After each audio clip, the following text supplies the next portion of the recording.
reacting to the solo artist IU and her cover song called By the Stream, released on her Flower Bookmark 2 album. The song was originally released by Jeong in 1972. So first we'll be reacting to the original version of the song. The lyrics express the fear and desperation one feels when trying to comfort a friend who may be close to suicide. The song is composed by Lee Hee-mok. So this is the original artist first. Okay.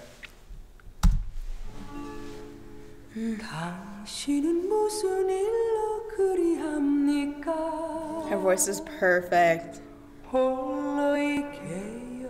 This sounds live. Like, no mixing to her voice was probably made. This is giving me flamenco vibes. Yeah. There's like an Andalusian cadence in there. I like it though. I like that the vocal line is so mobile and kind of goes everywhere. And I like the guitar too. 5, 1. Yeah, it's like classic recitative aria. And now it's like started. Exactly. Oh, this is amazing.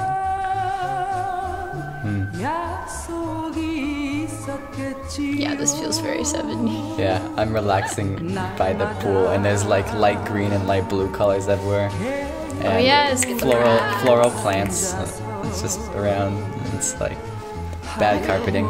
Wait, there's so many instruments in this. There was like brass, and now there's saxes.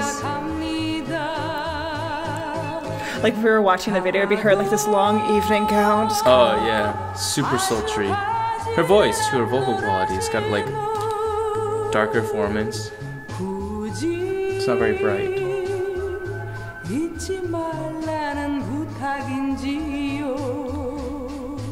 More free use of vibrato, as a lot of old singers, older songs value.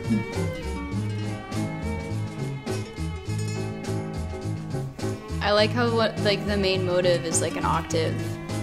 That's such a dramatic interval. Yeah. Like going into the chorus, it's like, "Bah."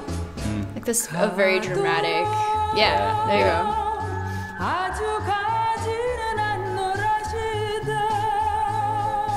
do you hear the guitar? That's I'm so like Hispanic.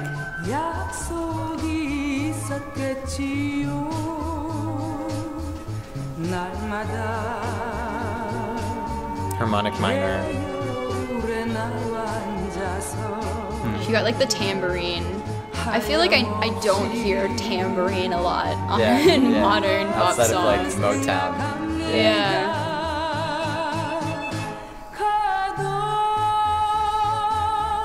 I love the bass there. Bum, bum, Man, this is grooving.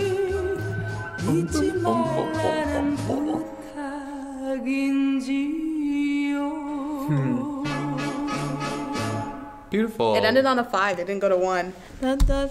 5, 1. It kind of like built the illusion for me, and I love it when music does this. Like it created an atmosphere of like smoky bar room, like a cabaret, and you walk in and there's like a lady singing with a spotlight on her in like some sequined diamond dress thing, and then she starts like hypnotizing all the men. I could see somebody wanting to do a cover of that. Yeah, I thought that was pretty nice. Yeah, for sure. That really allows you to show off if you want to vocally, just especially the first lick. Yeah, and I feel like you could arpeggios. really do a lot with it. Like you could, just take away the entire tango feel, just do it with like solo guitar. As much as It's a pretty melody. I'm interested to see what IU does with it. That's 6 minutes? Yeah. Wow. This has to be This is very elaborate in some way. Yeah, dude. Or it's It's just IU. Or Okay. it's just a world of strings and piano. Yeah. I live for music like that. This is IU, and it is rearranged by Jeong for piano and cello and voice. Gotcha. Oh, okay.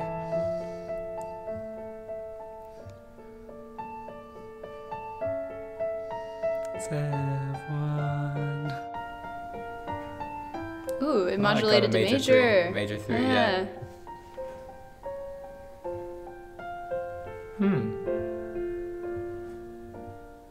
That's beautiful.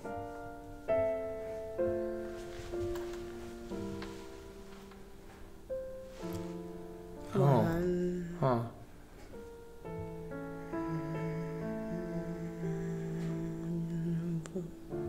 There we go. Yeah.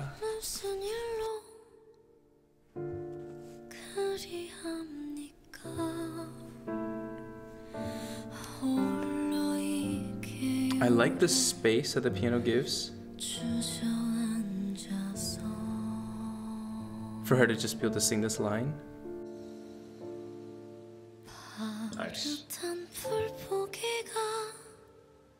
It's very classical in the way it's phrased. Second time it goes into the relative major. Very like early romantic almost.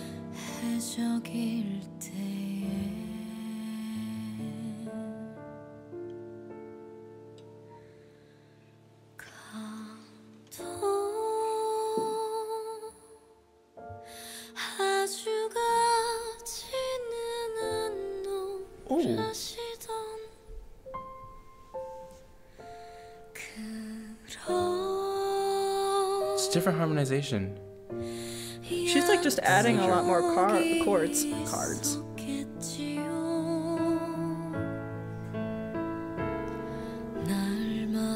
Her voice is like super soft and like not thin, but just like super like airy and like nice. It's sweet.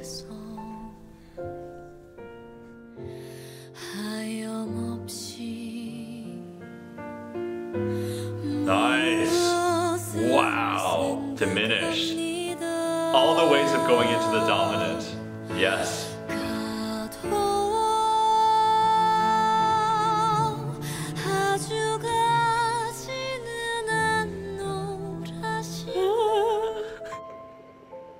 Ooh, that was some nice rubato. They like went somewhere and then they were like, no.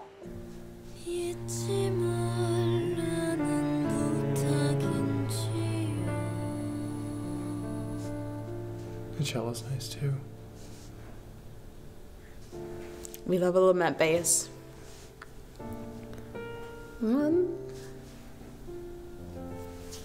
The piano writing is really amazing too. And the player.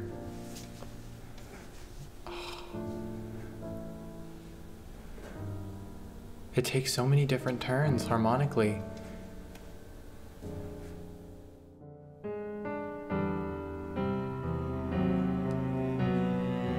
Hello.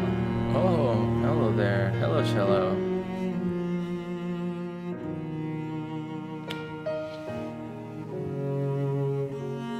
We just modulated. But I don't even know where we are. Yeah, we're a half step higher now. But it was a truly classical modulation.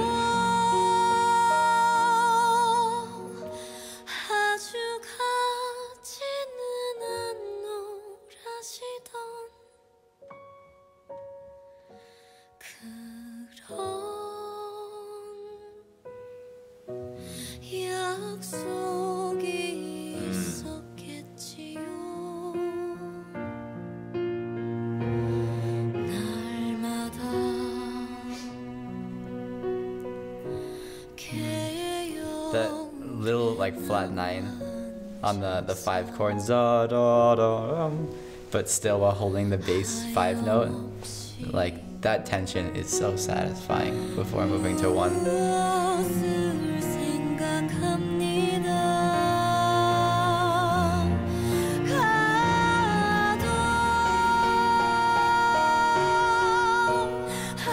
See, now the piano kind of expands, so we have like more notes in the piano, so it does feel like the instrumentation is getting bigger, but it's just like utilizing more like range of the piano at the same time.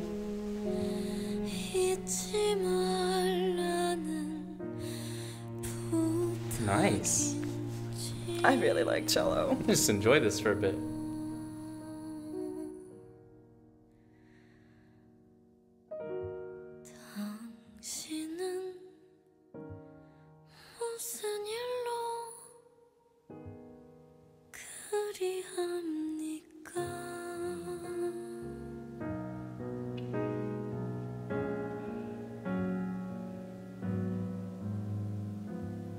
Circle of fifths. Wow. That ending was sort of ambiguous because it could have totally gone to the major but it chose to go back into the minor because this song is depressing. But also it's kind of hopeful. The lyrics, I don't know if it's like, you know, like I almost wanted to compare it to like a Schubert lead, but I know Schubert cares, like there's more text painting in it, and I'm not sure if the melodic contours of this song really like follows the lyrics in a way of a Schubert lead. But I do think it reaches that classical height of being like a sort of like an art song. I usually don't like it when pieces are too slow. Mostly in a classical setting. I don't like it when people play pieces that like slower than what an actual tempo might suggest. But this song kept my attention throughout, and I think the sparseness is a part of it. It's almost like she's going to a frozen stream instead of a stream during the summertime. I wanted that kind of power ballad essence that the original had. Like how it picked up and was ready to go. About halfway through, I was ready for something new. Yeah. And it did continue successfully to grow and be even more dramatic. But I kind of already felt the drama from the beginning and was fulfilled in that way. So I was craving something more like, I will survive. Yeah. I loved her builds. I loved the cello. I loved the piano. Was so colorful, even though like when you think about the original, and there's definitely way more instruments in the original, but like, oh, I think this is definitely like, I don't want to say meant to be heard this way, but I like the flavor more. Yeah, I think you can have more of the harmony stand out this way. With IU, I loved the piano build-up, but a few measures before that started, I thought that it just got a little stagnant and could have had more forward motion for me. But that's just like a personal. Yeah, it was like thing, a variety in like the intensity of this kind of texture instead of a variety in texture itself. I don't know. I liked it. I thought it was kind of soul-crushingly sad. I think that there's two ways to like interpret the song as well. Yeah. And I think that they're exploring both those ways. I think this one did a better job to me of conveying the message just because of the way it was arranged. I don't know. The original one, I liked the genre bending that was happening, and I think that like sort of speaks to the confusion one might have when you're trying to help someone who's in a very dark place. Like you yourself might also feel lost and not know what to do. But I think this one reflected that sentiment better, but it just went about it a different way. Like instead of genre bending, it was just like harmonic bending. Twisty-turvy, like kind of went in and out of different key areas. I really like the different, I don't even know, maybe it was modal mixture or a key change, but like there's more, kinda.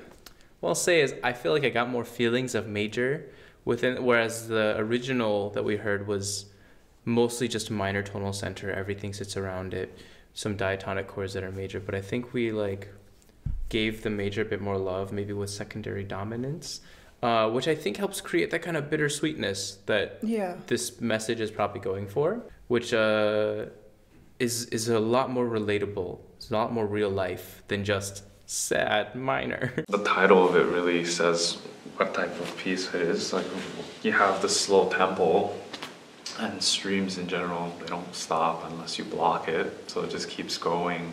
Damn! Going, but good joke. Yeah, there's a forward momentum that's always carrying it downwards into the depths of the stream, or in this case, just the lower pitches of the song. I like how they added her breath a lot in it. Because you can hear just, I don't know, the preparation going into singing the next phrase or the next note. And it's always interesting because it enacts the thought of potential. Because when you sing, when you breathe, what am I going to say? I was like, well, I just said, what am I going to say? And for vocalists, you could see it's like they breathe and then out comes a plethora of options to choose from. So like octaves, minor 6. And I thought that was, it was a very pleasant listen because I had to think about just, it's just the potential of breath. You know, the only thing I can think about now is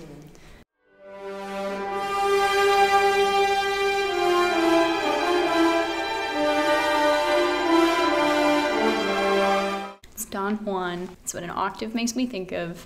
But yes, octaves are very dramatic. Octaves are very dramatic. Either it means Don Juan wants to have sex with people, or it means that were really sad. Those are the two options. Two options, the only options. I'm guessing this is the really sad I would assume so. But like that, like starting low and then having like the lead into the chorus, like be an octave. That's definitely something I've heard in songs a lot, like in Over the Rainbow. It's a huge span for the voice, so it feels very dramatic, and also feels like you're lifting off, kind of. And even if the voice like stops on the minor 7 when going up there, like da da, you know, kind of using that like last rung of the ladder just to like pull yourself up, like, because it's such a difficult thing to do, to execute cleanly, and like that kind of showcases how much you're like trying to get there. Yeah.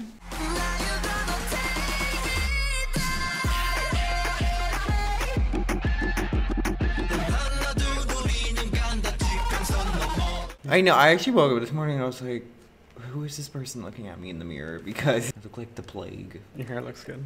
Thanks. That's all that matters.